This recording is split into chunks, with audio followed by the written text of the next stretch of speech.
την εκπομπή στην αρχή έμοιαζε τρελή. Όσο πλησίαζαν όμως τα Χριστούγεννα γινόταν βασανιστικά προκλητική. Να πηγαίναμε, λέει, στη Βοσνία, όπου μένεται ο πόλεμος, και να συναντήσουμε παραμονές Χριστουγέννων τους Έλληνες εθελοντές που πολεμούν εκεί, στο πλευρό των Σερβοβόσνιων. Και ύστερα να προσπαθήσουμε να κάνουμε το χριστουγεννιάτικο όνειρό τους πραγματικότητα. Και να είμαστε στο αεροπλάνο της Εργκρής, με πρώτο σταθμό τούτης της παράτολμης αποστολής στο Βελιγράδι. Η γνωριμία μας με τον Λευτέρη Σκουργίτη το περασμένο καλοκαίρι στην Αθήνα, έναν εθελοντή μαχητή της Βοσνίας από την Ορεστιάδα, μας είχε δώσει την ιδέα για αυτή την εκπομπή. Και να που τώρα συναντιόμασταν και πάλι, αυτή τη φορά σε κάποια πλατεία του Βελιγραδίου, για να αρχίσουμε το χριστουγεννιάτικο αυτό διπορικό στη Βοσνία, σε αναζήτηση και των άλλων Ελλήνων εθελοντών.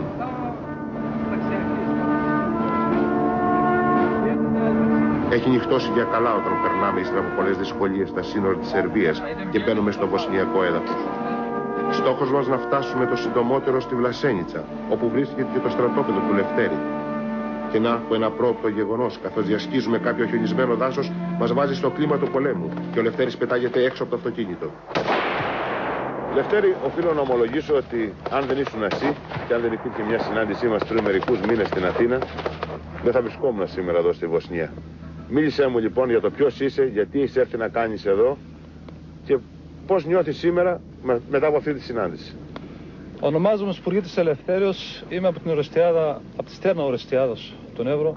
Είμαι 27 ετών και βρίσκομαι εδώ από τον Απρίλιο. Τον πρώτο καιρό ήμουν μόνος μου. Στη Βλασένιτσα, εδώ? Όχι, ήμουν στο Σβόρνικ στην αρχή, στους λύκους του Σβόρνικ. Και τον πρώτο καιρό ήμουν εκεί στο Σβόρνικ και ήμουν σαν ελεύθερος σκοπευτής σε μια μονάδα καταδρομών. Τι σε έκανε να έρθεις εδώ? Ήθελα να βοηθήσω τους αδερφούς μας, τους Σέρβους, οι οποίοι είναι φίλοι μας και είναι οι Ορθόδοξοι, και θα έπρεπε και η Ελλάδα και η Σερβία και η Ρωσία να γίνουμε μια ομοσπονδία δυνατή, ενωμένη εναντίον τους κοινούς εχθρούς μας, οι οποίοι μας περιβάλλουν.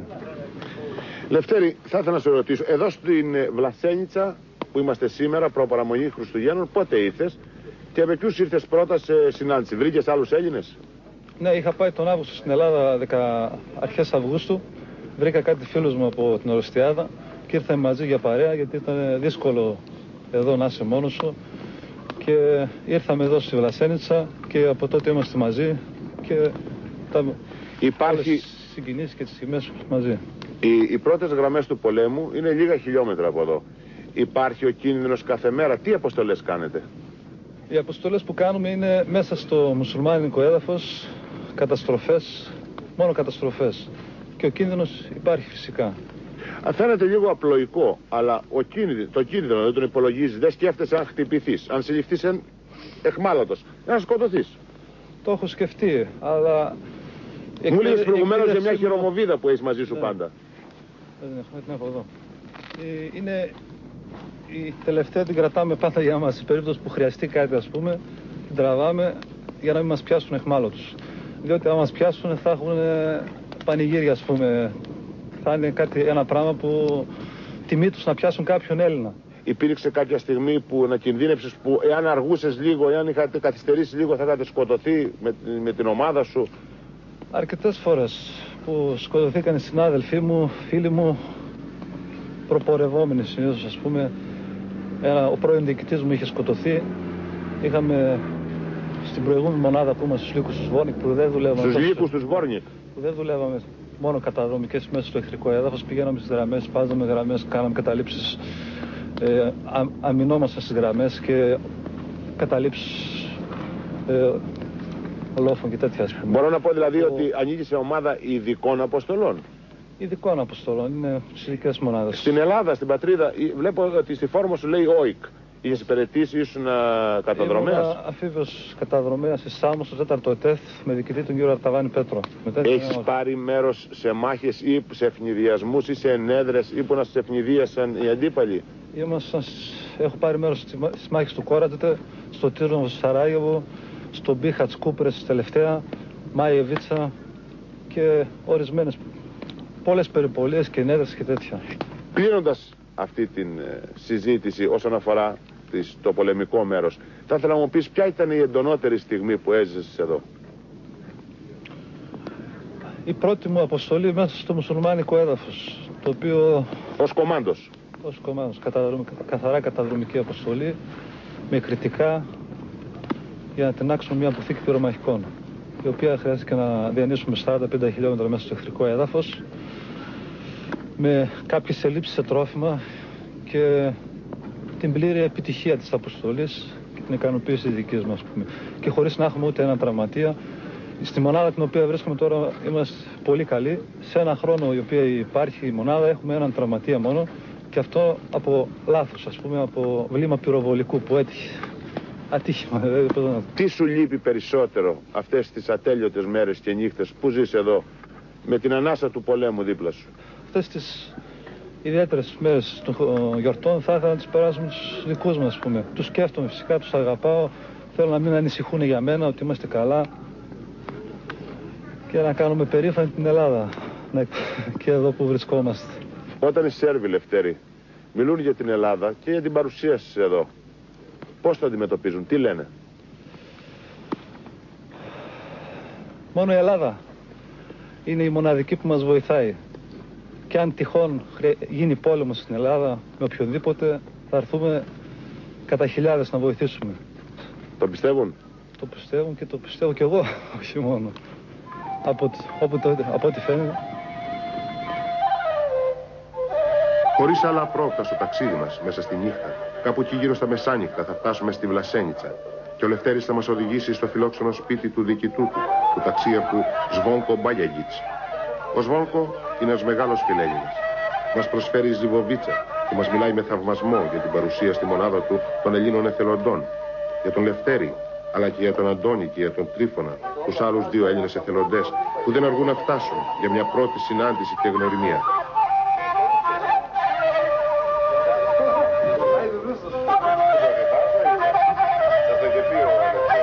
Προορισμός μας όμως είναι το Πάλε, όπου πρέπει να φτάσουμε με κάθε θυσία πριν ξημερώσει. Υποσχόμαστε στον Αντώνη και στον Τρίφωνα πως θα επιστρέψουμε την άλλη μέρα.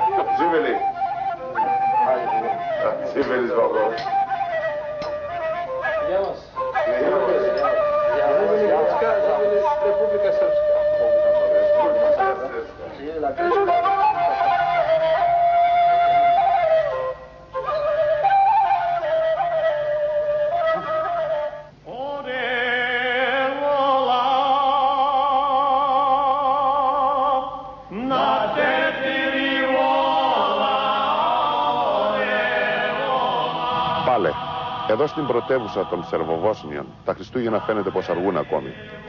Και δεν είναι το γεγονός ότι οι Σέρβοι της Βοσνίας, όπως άλλωστε όλοι οι Ορθόδοξοι Σέρβοι ακολουθούν το παλαιό ημερολόγιο, όσο το γεγονός ότι ο πόλεμος δεν αφήνει πολλά περιθώρια για πρόωρους γιορτασμούς. Λίγα χιλιόμετρα από εδώ μόλις, στην Γκριμποβίτσα, το Σέρβικο Σεράγεβο, 2 Έλληνες εθελοντές μαχητές πολεμούν στο πλευρό των Σέρβων. Θα προσπαθήσουμε να τους εντοπίσουμε κάπου γύρω από το Σεράγεβο. Δεν γνωρίζουν τίποτα για την επίσκεψή μας, δεν μας περιμένουν και βέβαια δεν γνωρίζουν τον τελικό στόχο αυτού του χριστουγεννιάτικου οδηπορικού στην εμπόλεμη Βοσνία. Ο δρόμος για το Σαράγεβο είναι δύσκολος και επικίνδυνος με τα αυτοκίνητα των Ηνωμένων Εθνών και τους κιανόκρανους να ελέγχουν την περιοχή. Όσο πλησιάζουμε στην βομβαρδισμένη πόλη, οι κίνδυνοι μεγαλώνουν. Το μαρτυρούν άλλωστε και τα προστατευτικά στους δρόμους για τον φόβο από τους ελεύθερους σκοπευτές.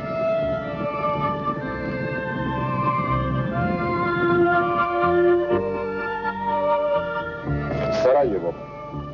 Για μία ακόμη χρονιά Χριστούγεννα κάτω από τη σκιά του πολέμου. Χιλιάδες εξεριζωμένοι, οι πρόσφυγες που έχουν σκορπιστεί στην κύριο περιοχή. Ο κίνδυνος χεροφυλαχτεί σε κάθε μας βήμα. Είμαστε στην πρώτη γραμμή. Λίγο παραπέρα αρχίζουν τα πολυβολία των μουσουλμάνων. Η πληροφορία που είχαμε είναι ότι τελικά οι 2 συμπατριώτες μας που μάχονται εδώ στο πλευρό των Σέρβων έχουν εντοπιστεί.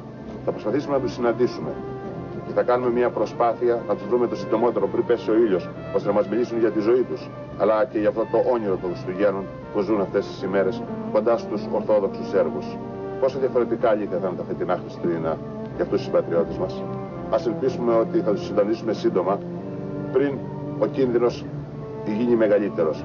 Οι άνθρωποι μας συνοδεύουν από το Πάλε. Με δυσκολία μας άφησαν να πλησιάσουμε μέχρι εδώ, διότι ο κίνδυνος ελοχεύει παντού.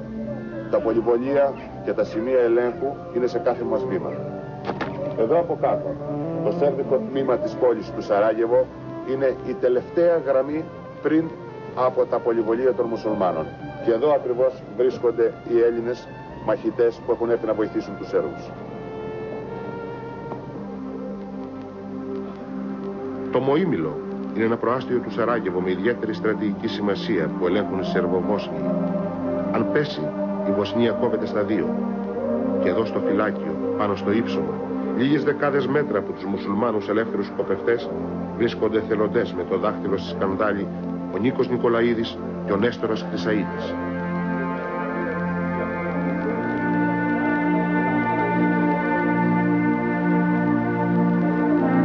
Και να που ήμασταν τυχεροί.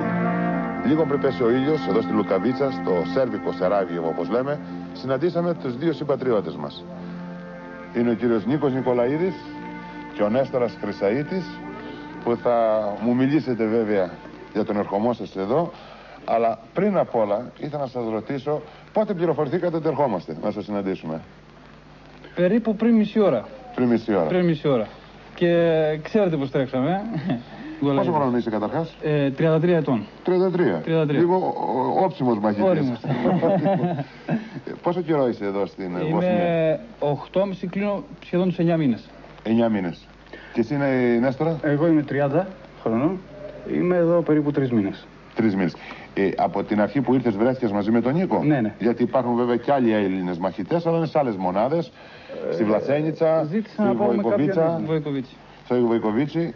Είναι σκόρπιοι. Έχετε άραγε επαφές μεταξύ σας, δηλαδή βλέπει ο ένας τον άλλον, μαθαίνετε νέα ένας για τον άλλον? Εσείς είστε μαζί βέβαια. Νέα μαθαίνω. Εγώ τουλάχιστον που είμαι εδώ πέρα τόσο πολύ καιρό μάθαινα νέα. Ναι. Από Έλληνες που ήταν σκόρπιοι εδώ πέρα. Και οι άλλοι Έλληνες μαθαίνουν για μένα. Γιατί να φανταστείς, με αφήνουν και σημειώματα μάλιστα, σε Βενζινάδικο εδώ. Ξέρεις ότι λίγο χιλιόμετρα πιο πάνω στη Βλασένιτσα υπάρχουν άλλοι 3 Έλληνες? Το έμαθα πριν 4 μέρες και σήμερα κιόλας επικοινώνησα και ήδη μπορεί να με περιμένουν κιόλας να πάω να τους συναντήσω. Παιδιά, θέλω ειλικρινά να μου πείτε πώς νιώθει ένας πολεμιστής, ένας μαχητής που αντιμετωπίζει τον κίνδυνο στο κάθε του βήμα, τόσο χιλιόμετρα μακριά από το σπίτι του, σε μια άλλη χώρα, έχετε έρθει να πολεμήσετε στον πλευρό των Σέρβων. Πώς νιώθει όταν μαθαίνει ότι κάποιος άλλος Έλληνας πήρε και αυτό την ίδια απόφαση που έχετε πάρει εσείς? Ποιο είναι το συναίσθημα που νιώθει και πώς αντιδρούν και οι Σέρβοι βέβαια, οι φίλοι σας?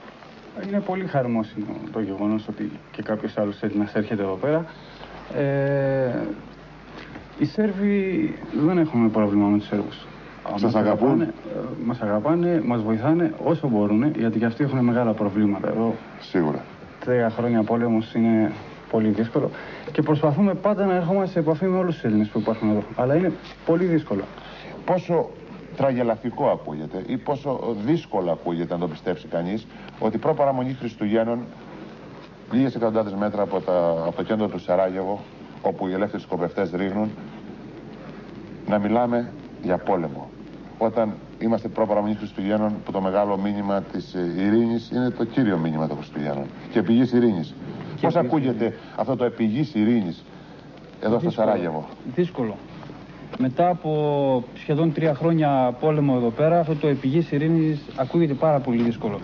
Και πολλές φορές που συζητάω και με τους Σέρβους εδώ πέρα, ούτε και οι ίδιοι ξέρουν και ούτε πιστεύουν πότε ακριβώς θα τελειώσει αυτός ο πόλεμος εδώ πέρα. Τι ήταν αυτό, Νίκο, που σε έκανε να έρθεις, να πάρεις την απόφαση να έρθεις να πολεμήσεις στη Βοσνία? Ήταν καθαρά, όπως είχα ξαναπεί, καθαρά ιστορικοί οι λόγοι.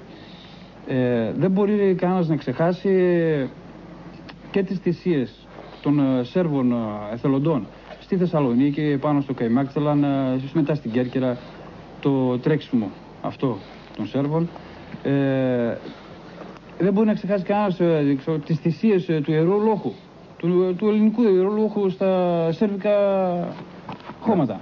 Δεν δίστασες να πάρεις την απόφαση για να έρθεις στο Μάρτιο? Όχι. Δεν δίστασα. Από την πρώτη μέρα που ξεκίνησε ο πόλεμος είχα πάρει την απόφαση να έρθω να πολεμήσω στο πλευρό των Σέρβων φίλων. Εσύ φυλάς σκοπιά πάνω στο λόφο? Στο λόφο Μοήμιλο. Όπου βλέπεις σε τι απόσταση δηλαδή από τους μουσουλμάνους? Η θεωρητική απόσταση είναι 20 μέτρα. 20 μέτρα. 20 μέτρα. Δηλαδή σε κάποια αψημαχία τέτοια μέχρι και 20 μέτρα μπορεί να κατέβει ο μουσουλμάνος. Θέλω να μου πεις τι σε έκανε εσένα, Νέστορα, να έρθεις εδώ στη Βοσνία, στο Σαράγεβο?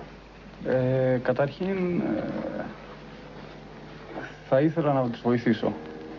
επειδή οι Σέρβοι μας έχουν βοηθήσει στο παρελθόν και επειδή είναι χριστιανοί Ορθόδοξοι και επειδή πιστεύω ότι δεν θα ήθελα να το κάνω πολιτικό το θέμα, αλλά πιστεύω ότι αυτός ο πόλεμος με τους μουσουλμάνους είναι κάτι παραπάνω από ένα εδαφικό κομμάτι στα Βαλκάνια.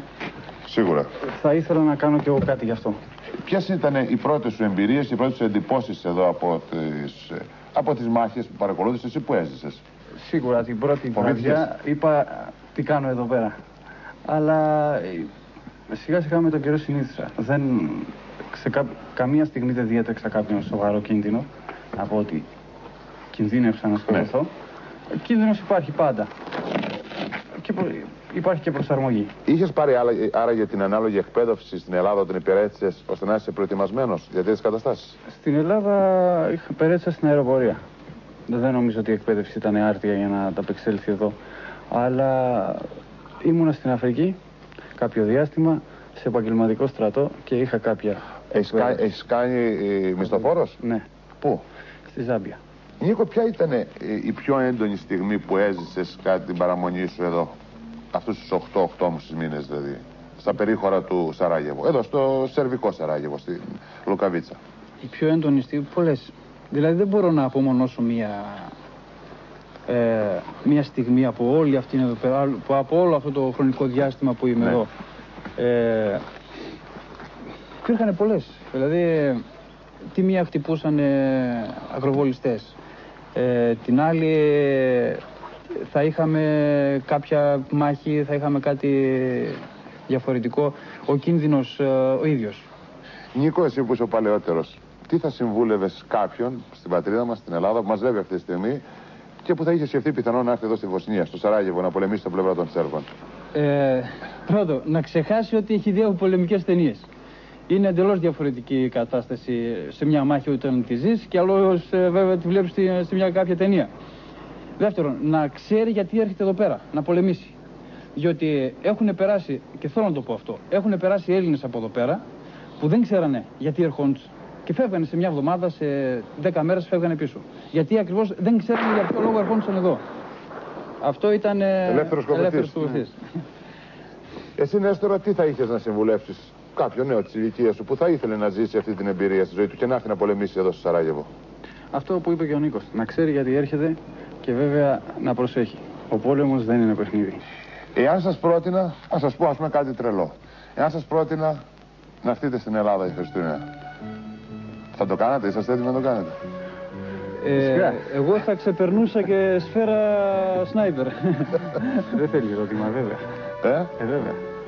Θα δώσετε χαρά στους δικούς σας, οι οποίοι αγωνιούν κάθε μέρα? Σίγουρα. Θα το ήθελα και πάρα πολύ. Έλα Δευτέρη, έλα και εσύ μπες στην παρέα μας. Και ελπίζω να κάνουμε μια συντροφιά. Τι λες εσύ, πάμε στην πατρίδα για Χριστούγεννα? Να ψάξουμε να βρούμε. Κι άλλοι που είναι. Μα μου είπε προηγουμένως, και εδώ θέλω να το πω γιατί δεν το ρώτησα.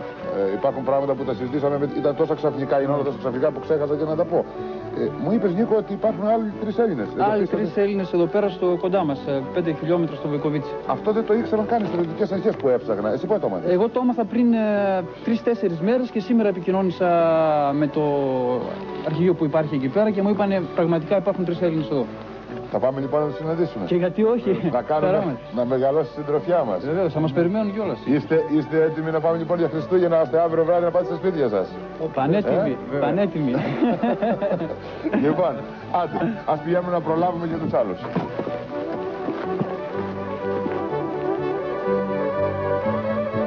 Το Βοικοβίτσι δεν βρίσκεται παρά λίγα χιλιόμετρα μακριά. Όμως εδώ στην πρώτη γραμμή του πολέμου ο θάνατος παραμονεύει σε κάθε βήμα. Πυροβολισμοί ακούγονται κοντά μας, σε ολόκληρη τη διαδρομή.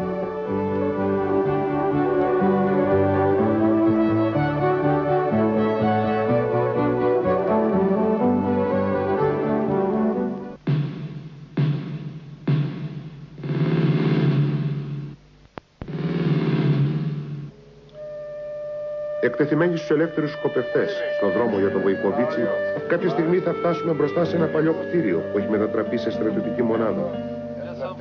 Στην είσοδο μας υποδέχεται ο διχιστής και μια σειρά αγγελτήρια θανάτων, μαχητών της μονάδας.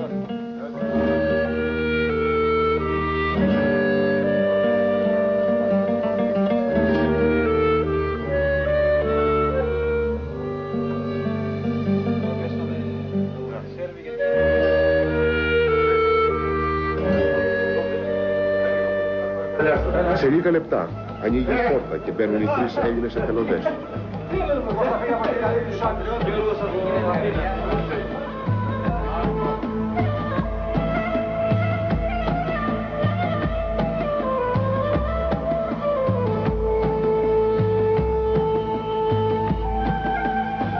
Θα ήθελα, Κυριάκο, να ξεκινήσω από σένα και μετά ο Γιώργος και μετά ο Σπύρος, να μου πείτε ο καθένας σας τη μικρή ιστορία του και τι ήταν αυτό που τον έκανε να έρθει εδώ. Συστηθείτε λοιπόν. Λοιπόν, είμαι ο Κυριάκος ο Καθάριος. Είμαι από τον Κεχρόκα, από τον Μούκα Βάλα, σε ένα μικρό χωριό, αλλά ζω και εργάζομαι στη Θεσσαλονίκη.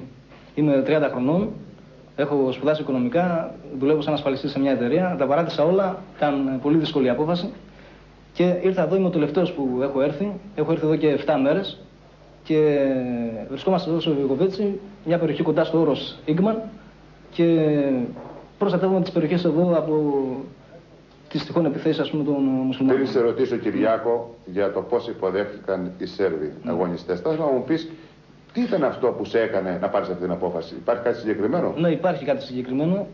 Είμαι Έλληνας πατριώτης και πιστεύω πάρα πολύ σε αυτό που λέμε ελληνοσερβική φιλία. Γιατί πιστεύω ότι οι δύο αυτές χώρες πρέπει να είναι σύμμαχες χώρες, φίλες χώρες. Και είναι γιατί αυτή τη στιγμή έχουν προβλήματα οι Σέρβοι, αύριο μπορεί να έχουμε εμείς προβλήματα κυρίως με την Τουρκία. Και πιστεύω ότι η μοναδική χώρα που μπορεί να μας βοηθήσει θα είναι η Σερβία. Και ποιες είναι οι πρώτες σου εντυπώσεις? Πήρες το βάτσον του πυρός? Πήρες μέρος σε κάποια μάχη? Σε μάχη όχι, αλλά αντιμετωπίζουμε καθημερινά τον κίνδυνο των ελεύθερων σκοπευτών, των σνάιπερς, όπως το λένε εδώ. Καθημερινά έρχονται σφαίρες από το πουθενά. Αν το πούμε αυτό, βάφτισμα του πυρός είναι βάφτισμα του πυρός. Βλήματα πέφτουν στην περιοχή? Όχι, βλήματα όχι, πυροβολικό όχι. Να έρθουμε στον φίλο μας τον Γιώργο. Λέγομαι Γιώργος Μουρατήρης. Κατοικώ στην Αγία Βαρβάρα στην Αθήνα, είναι στα δυτικά προάστια. Είμαι 22 χρονών. Ήμουνα 2 χρόνια μετά το Λύκειο φοιτής οδοντοτεχνικής και τα τελευταία 2 χρόνια φοιτής βιολογίας Αθήνας. Έχεις υπηρετήσει στον ελληνικό στρατό? Δεν έχω υπηρετήσει στον ελληνικό στρατό. Βαρέθηκα τις σπουδές και συνέχεια είπα, επειδή έχοντας άλλα 4 χρόνια αναβολής, είπα να έρθω εδώ πέρα για να βοηθήσω έναν αδελφό λαό. Νιώθεις τον εαυτό σου τώρα ότι είσαι τιμοπόλεμος? Τώρα όχι. Για πρώτη προσαρμόζεσαι? Η προσαρμοστικότητα είναι το... Θα επανέλθουμε να ρωτήσω και τον τρίτο φίλο της παρέας, τον Σπύρο, να μου πει τη δική του ιστορία και πώς σε βρέθηκε εδώ. Λέγομαι Τζανόπουλος Σπύρος, ζω στην Πάτρα. Η απόφασή μου να έρθω εδώ είναι ότι νομίζω ότι εμείς και οι Έλληνες και οι Σέρβοι έχουμε κοινούς δεσμούς, όχι μόνο θρησκευτικούς δεσμούς, αλλά σε πολλούς πολέμους έχουμε πολεμήσει μαζί, στους Βαλκανικούς πολέμους, στον πρώτο παγκόσμιο πόλεμο. Έχεις υπηρετήσει, Σπύρο? Ναι. Πόσο χρόνο είσαι? Είμαι 25 χρονών. Τι επάγγελμα κάνεις στην Ελλάδα? Είμαι φοιτητής. Φοιτητής. Είναι τα πρώτα Χριστούγεννα λοιπόν που θα περάσετε μακριά τα σπίτια σας μέσα μέσα στον πόλεμο. Ας το πούμε τα πράγματα με το όνομά τους. Σας φοβίζει αυτό και τι συναισθήματα σας δημιουργεί? Λοιπόν, πρώτα απ' όλα δεν είναι τα πρώτα Χριστούγεννα που θα περάσω μακριά από την οικογένεια. Έχω κάνει αρκετές φορές Χριστούγεννα μακριά από το σπίτι. Σε πόλεμη ζώνη? Όχι βέβαια σε πόλεμη ζώνη. Δεν υπάρχει φόβος. Από τη στιγμή που έχουμε πάρει αυτή την απόφαση, δεν φοβόμαστε. Δεν σε απασχολεί δηλαδή το θα κάνεις Χριστούγεννα? Εσύ, Γιώργο? Καθόλου. Όχι, ούτε εμένα με απασχολεί. Πήρα την απόφαση νομίζω έτσι σοβαρά και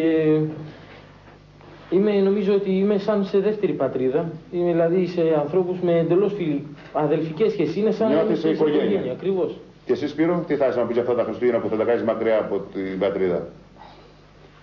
Νομίζω ότι και εγώ δεν νιώθω μακριά, γιατί νιώθω τους Σέρβους με την αγάπη που μας έχουν σαν δεύτερο σπίτι. Εάν σας ζητούσα να στείλετε ένα μήνυμα, είμαστε στην προπαραμονή των Χριστουγέννων, ένα μήνυμα στους δικούς σας, στην οικογένειά σας, στους φίλους σας, τι θα θέλατε να πείτε, κοιτώντας την κάμερα που σας βλέπει απέναντι? Θα ήθελα να στείλω τους χαιρετισμούς στην οικογένειά μου, στους πολύ καλούς φίλους στην Ελλάδα και σε όλους τους Έλληνες. Αυτά. Και να τους πω ένα γεια. Από το Σαράγεβο. Από το Βοϊκοβίτς. Και εσύ, Γιώργο? Παρομοίως εύχομαι για τα Χριστούγεννα, ας πούμε, υγεία και ευτυχία για όλο τον κόσμο. Πρώτα στην οικογένειά μου, στα αδέλφια μου και στους γονείς μου, στους γνωστούς και στους καλούς φίλους που έχω. Και εντάξει, περνάω πολύ καλά. Και εσύ, Σπύρο? Εγώ θέλω να στείλω τις καλύτερες μου ευχές στη μητέρα μου, στον πατέρα μου, στους συμφοιτητές μου και στους φίλους μου. Παιδιά, θα ήθελα να σε ευχαριστήσω και με τη σειρά μου να σε ευχηθώ και εγώ καλά Χριστούγεννα. Επίσης. Και τις καλύτερες ευχές με το καινούριο έτος, έστω και με τους κινδύνους που αντιμετωπίζετε. είμαι σίγουρος ότι θα ξεπεράσετε. Και θα ήθελα να πω εδώ ακόμη ότι στο φιλόξενο αυτό χώρο που βρισκόμαστε, στο στρατόπεδο στο Βοϊκοβίτσι, υπάρχουν και αρκετοί φίλοι που μας παρακολουθούν. Ανάμεσά τους βλέπω απέναντί μου και τους άλλους 3 Έλληνες εθελοντές. Είναι οι διοικητές εδώ των μονάδων που έχουν συγκεντρωθεί, αλλά και κάποιοι άλλοι φίλοι Σέρβοι που μας ετοίμασαν μια υποδοχή, ας πούμε ένα μικρό γλέντι. Θα θέλαμε και εμείς να τους το αποδώσουμε και είναι μια ευκαιρία να βρεθούμε όλοι μαζί με τον γνωστό Κώστα Καράλη που μας συνοδεύει σε αυτό το οδηπορικό, σε αυτό το χριστουγεννιάτικο όνειρο στη Βοσνία, στην εμπόλεμη Βοσνία, στα περίχωρα του Σαράγεβο. Ο Νέστορας μου είπε πριν ότι πριν από λίγες μέρες που ήταν της Αγίας Άννης, ακούσα ένα τραγούδι που έλεγα εγώ εδώ και χρόνια, το Άννα, και ζήτησε εκ μέρους όλων να του πω.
Ξημερώνει η δεύτερη ημέρα του οδηπορικού μας στη Βοσνία. Έχουμε επιστρέψει στο Πάλε και στη συντροφιά μας πια, εκτός από τον Λευτέρη, έχουν προσθεθεί από τη Λουκαβίτσα ο Νίκος και ο Νέστορας. Σε λίγο θα αρχίσουμε το μεγάλο ταξίδι της επιστροφής, όμως πρώτα θα περάσουμε από το στρατιωτικό νοσοκομείο του Φόραν για μια συνάντηση με τους τραυματίες του πολέμου. Που χάθηκε τόσο φως, όλο σε ένα δίσκο στον ήλιο. Εδώ οι ελλείψεις σε φάρμακα είναι τεράστιες και εμείς δεν έχουμε να προσφέρουμε παρά μόνο το κουτί με τις πρώτες βοήθειες. Έχουμε πάρει μαζί μας για τους εαυτούς μας. Σε ευχαριστούν πολύ από την καρδιά τους. Το τραγούδι του Κώστα Καράλη είναι ότι καλύτερο μπορούμε να προσφέρουμε σε αυτά τα θύματα του πολέμου. Ενός πολέμου χωρίς τέλος, που σε κάνει να απορείς όσα φοβερά βλέπεις γύρω σου.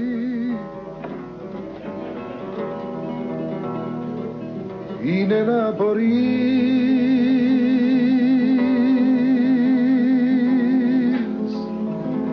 που βρέθηκε τόση αγάπη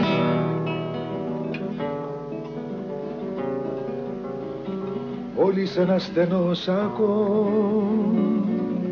στην καρδιά σου.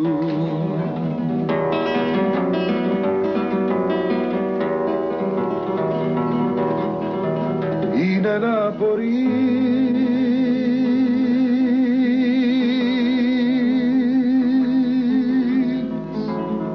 που βρέθηκε τόση απουσία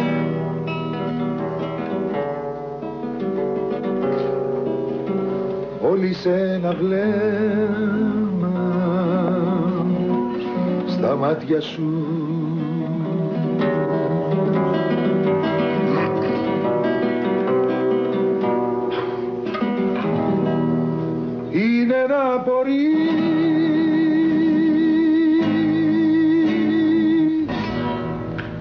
Έχουμε όμως ήδη αργήσει και το ταξίδι της επιστροφής είναι μακρύ.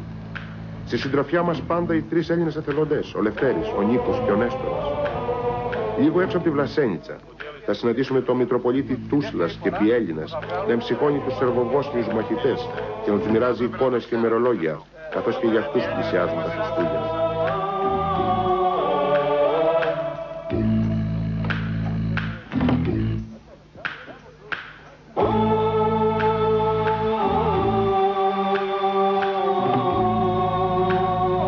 Δεν έχουμε προλάβει να απομακρυνθούμε πολύ από την περιοχή και θα βρεθούμε μάρτυρες μιας πολεμικής επιχείρησης των Σερβοβόσνιων κοντά στη Βλασένιτσα. Οι εθελοντές που μας συνοδεύουν από το Σαράγεβο θα σπεύσουν να ενωθούν με τους άλλους μαχητές του Σβόνκο Μπάγιαγιτς.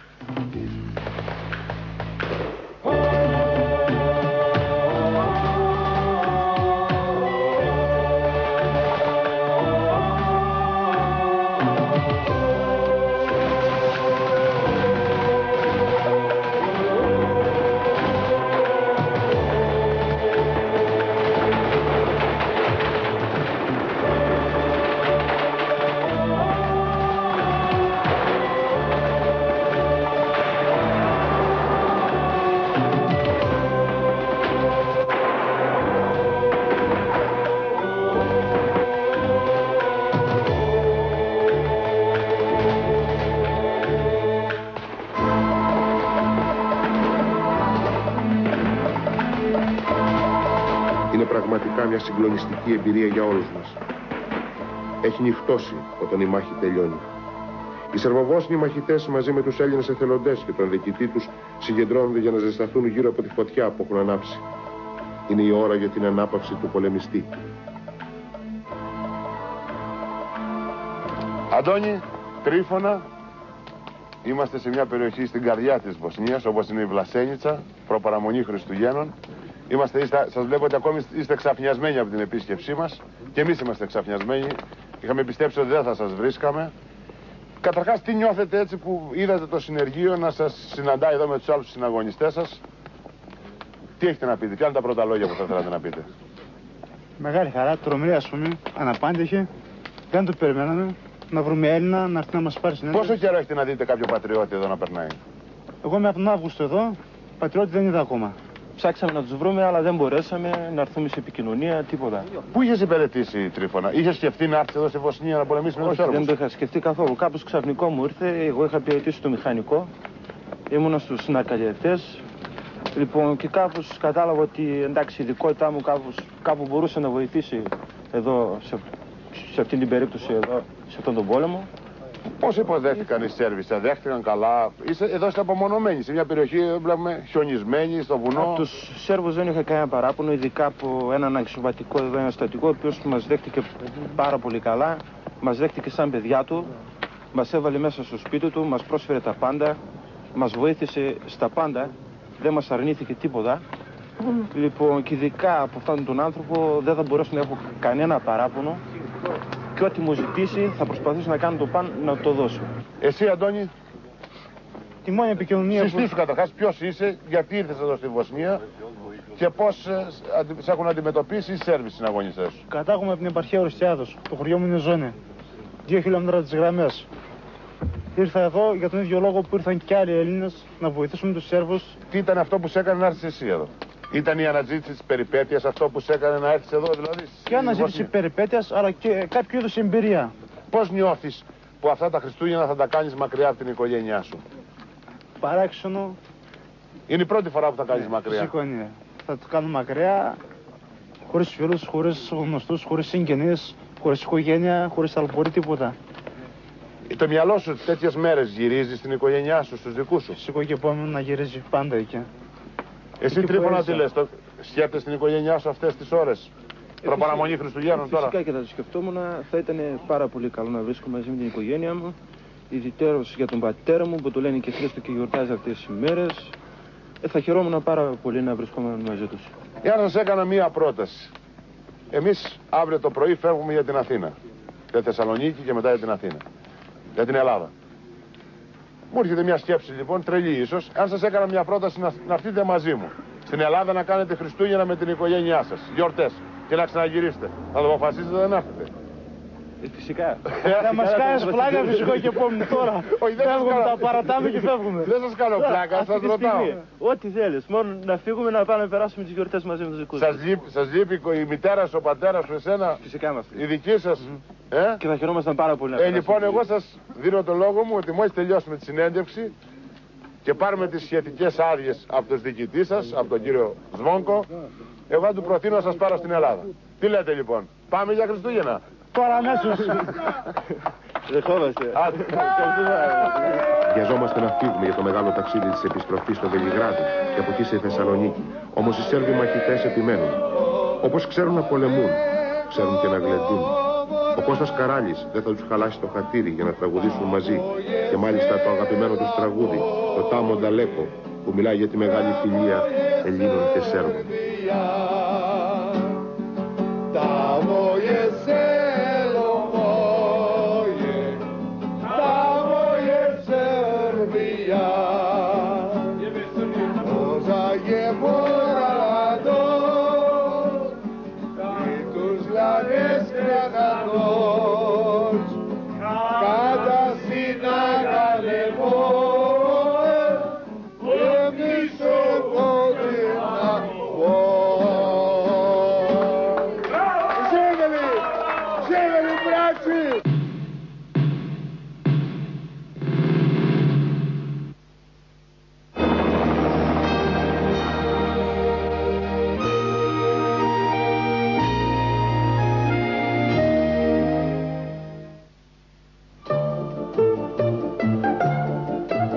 Ένας ουρανός μας τρέχει.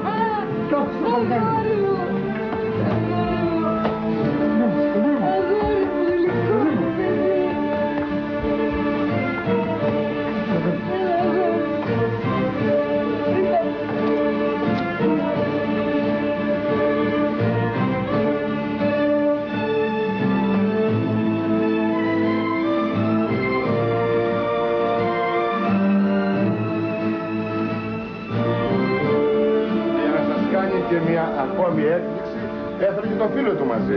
Ο Νέστορας. Ο Νέστορας, που είναι μαζί στα χαρακόμματα. Καλά παιδιά, για τη μεγάλη σας καρδιά, τι γενναίοι. Είναι ένα όνειρο χριστουγεννιάτικο αυτό που ζείτε? Αυτό, κοίταξε, ένα τέτοιο όνειρο χριστουγεννιάτικο είχα να το νιώσω από το δημοτικό. Μετά από το δημοτικό στο γυμνάσιο, το όνειρο του Χριστουγέννου νομίζω είχε σβήσει για μένα. Δεν το ένιωθα τέτοιο. Είναι η πρώτη φορά μετά το δημοτικό που νιώθω αυτό το όνειρο του Χριστουγέννων. Πριν κοπάσουν οι αγκαλιές και χωρίς να γνωρίζει τίποτα, ανοίγει η πόρτα και μπαίνει η αδερφή του Νίκου. Τι κάνετε, ευτυχίζεστε?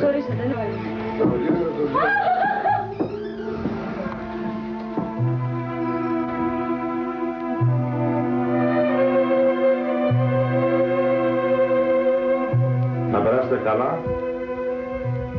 Και όσο για σένα, Νίκο, τι να σου ευχηθώ? Να πας και να γυρίσεις με το καλό, εκεί που σε πρωτογνώρισα. Λοιπόν, Καλά Χριστούγεννα. ευχαριστώ πάρα πολύ Κώστα και ευχαριστώ και το Sky για όλη αυτή την προσπάθεια που έκανε να μας φέρει από εκεί πέρα πάνω και να περάσουμε τα Χριστούγεννα αυτά με τις οικογένειες μας. Εμείς ευχαριστούμε. Είναι λίγα λόγια. Τώρα, ξέρεις, είναι τελείως διαφορετική η ψυχολογία μου. Δεν μπορώ να πω περισσότερα λόγια. Πιστεύω τα λίγα λόγια αυτά να αγγίξουν. Είναι περασμένα μεσάνυχτα όταν αφήνουμε πίσω μας τη Σκύδρα. Θα χρειαστεί να ταξιδέψουμε 9 ολόκληρες ώρες και να διασχίσουμε τη Μακεδονία και τη Θράκη, ώσπου το ξημέρωμα να μας βρει στον Εύρο, πρώτο τελευταίο σταθμό του οδηπορικού μας. Πρώτο σταθμό στον Εύρο η Ορεστιάδα και πρώτη πρωινή επίσκεψη στο μαγαζί του πατέρα του Τρίφωνα Βασιλιάδη, στο κέντρο της πόλης.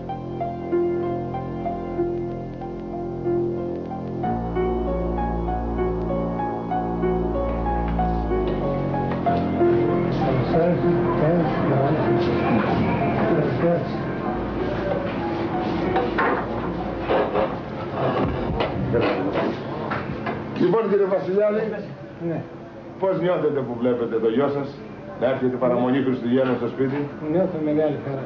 Το περιμένατε να τον δείτε? Όχι, δεν τον περιμέναμε γιατί ξέραμε ότι είναι στη Βοσνία. Ξέρετε πού ακριβώς είναι στη Βοσνία? Όχι, δεν ξέραμε ακριβώς πού. Ξέραμε ότι είναι εκεί. Εσύ Τρίφωνα πώς νιώθεις που είσαι στην πατρίδα σου, στην Ορεστιάδα, στο σπίτι σου με τον πατέρα σου? Είμαι πάρα πολύ χαρούμενος. Ευχαριστώ ειδικά το Sky που κατάφερε και με έφερε εδώ, έκανε αυτή την πράξη ώστε να περάσω μαζί με τους δικούς μου. Γεια σου Πετράκη. Γεια σου. Σιγά Σέρβοι οι φίλοι μας. Καλά, μπράβο.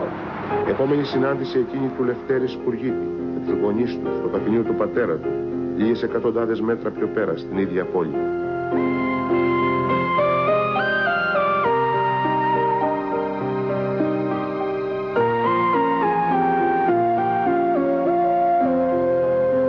Τελευταίο σταθμό στον Εύρο, το χωριό Ζώνη, κάπου 40 χιλιόμετρα από την Ορεστιάδα.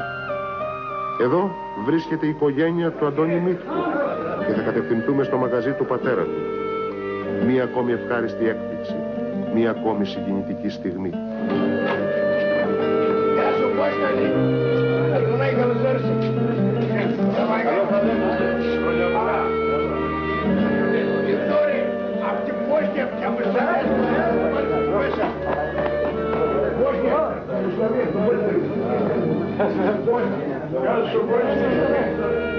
Βλέπω ρε ίδια,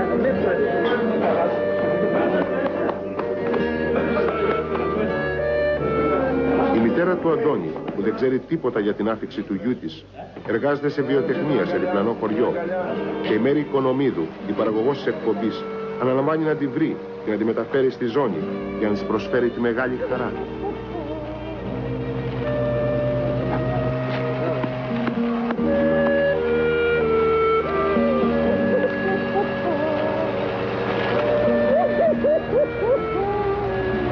Περιμένατε, κυρία Μίτκου, ότι θα ερχόταν ο Αντώνης να κάνετε Χριστούγεννα, νομίζετε ότι θα κάνετε μόνοι σας Χριστούγεννα φέτος, μακριά τον Αντώνη? Τι να σας πω. Δεν περιμένατε. Είχα μια ελπίδα, αλλά δεν ήμουν σίγουρη. Ναι. Σας ευχαριστώ. Και ο Αντώνης. Σας ευχαριστώ που μου τον φέρατε. Είναι η πιο γλυκιά, η πιο χαρούμενη στιγμή. Εύχομαι σε όλες τις μανάδες του κόσμου να γιορτάσουν μαζί με τα παιδιά τους, να νιώσουν τη δικιά μου συγκίνηση και χαρά. Βράδυ παραμονής των Χριστουγέννων και το μεγάλο μας οδηπορικό φτάνει στο τέλος του με την άφιξή μας στη γιορτινή Αθήνα.